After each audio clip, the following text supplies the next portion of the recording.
Tonight we want to talk about startups in India. It's been quite a fascinating journey, but is the dream run coming to an end? We ask because startups are going through hard times. There's been a wave of mass sackings. 92 companies have fired more than 25,000 employees, and this is just the tip of the iceberg. There's a funding squeeze. The easy money is drying up. Thousands of startups have shut down. And I'm not making sweeping statements. I'm talking about what the numbers say. In 2022, more than 2,000 startups shut down in India. And a lot of those that survived are going through a rough patch now. Their sky-high valuations no longer hold. They're being asked to prove their worth. And this is quite a plot twist. Because not too long ago, Indian startups were being celebrated for their innovation, for their ambition, for the promise they held. Now, many of them are struggling to survive. Tonight, we'll discuss why. Why are they under pressure? And is this trend unique to India, or is this the global story? We'll start with the problem, or the problems, because there isn't a single factor that is driving the collapse of startups. There's a combination of factors. Broadly, there are three challenges. Number one, the lack of funds. Number two, an inflated assessment of the market. And number three, broken revenue models. All three problems are interlinked. Let's take this one by one. With the first factor, the funding crunch. As of today, startup deals in India are at a 9-year low. Investors are tightening their purse strings. Again, let me show you the numbers. In February this year, one startup was being funded every 10 hours in India. Compare this to last year. One startup was being funded every 3 hours. Do you see the difference? Fewer projects are getting money and they're getting lesser money. The decline is staggering. Startup funding in India is down by 75%. You heard that right, a whopping 75%. In 2022, Indian startups raised $11.9 billion in the first quarter. This year, $2.8 billion for the same period. What explains this fall? Economic uncertainty, that is the biggest factor, no doubt about it. The global picture is bleak. Investors are looking for a sure bet. They're taking fewer risks. And while this is a major factor, it's not the only one. Startups cannot just blame the environment. They must do some introspection too.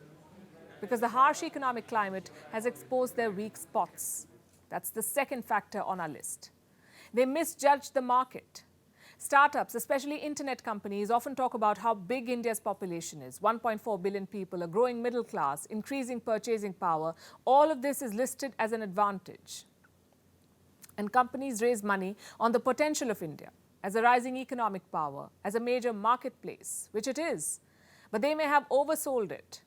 Because not all Indians are buying their services. The population is more than 1.4 billion. There are 300 million consuming households in India. But out of these, only 10 million are responsible for 50% of the consumption. Let me repeat this. Just 10 million households in India contribute to 50% of all the consumption in the country. And where are these households? In the top 30 cities. Look at the numbers again. This is the target audience for most Indian startups. So the real market is in fact much smaller. And that's what a lot of companies get wrong. CEOs have admitted to making this mistake. Case in point, ShareChat. It's a social media platform. In January this year, they fired 20% of their staff. ShareChat CEO Ankush Sachdeva wrote an email to his team. He explained the layoffs, and this is what he said, I'm quoting, "In hindsight, we overestimated the market growth in the highs of 2021. And this is just one example. I'll give you another one. Nitya Sharma, CEO of Simple. It's a buy now, pay later app. They fired 25% of their workforce. And just like ShareChat, this company too overestimated the market. Allow me to quote again. The growth we were expecting in the e-commerce space in the next 2 years was definitely an optimistic assessment." This seems to be the story across the board. Companies are getting a reality check now, and the startup space is no longer about building the next big thing. It's about proving that they have a viable business. Which brings us to factor number 3, the lack of focus on fundamentals. Startups are infamous for burning cash. It's a business model that relies on taking loss in the short term with the promise to make money in the long term. Well, not anymore. With funding squeezed and competition growing, startups must demonstrate profitability. They must turn a profit. Last year, 23 startups were declared unicorns. Do you know how many of these were profitable? Just 4. Also, what are unicorns? These are companies valued at $1 billion or more. So 23 new companies in India were valued at $1 billion, but only 4 of them were making a profit. And I do understand that valuation and profit are two very different things. But what does it say about their business model?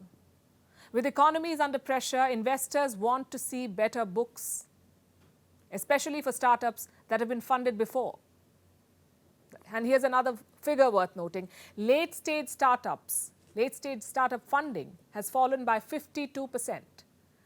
What are late-stage startups? These are companies that have had prior investors. Such companies are well known. Their products or services are already in the market, and now they're facing scrutiny. They must prove that they can make money. So all things considered, is the startup story over? Far from it, we say. Indian startups will recover. Right now they're sick, and the doctor's prescription is quite clear. Swallow the bitter pill, slash expenses, and make money.